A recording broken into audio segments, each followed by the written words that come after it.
must fix the screw pillar by the plier. It's very important. It's necessary.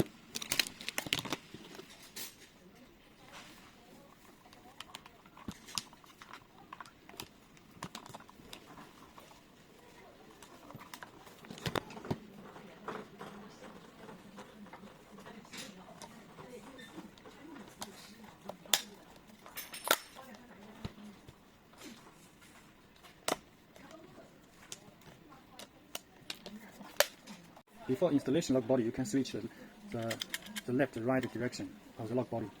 Now rotate it, and then rotate the length. Okay, now it's adjusted successfully.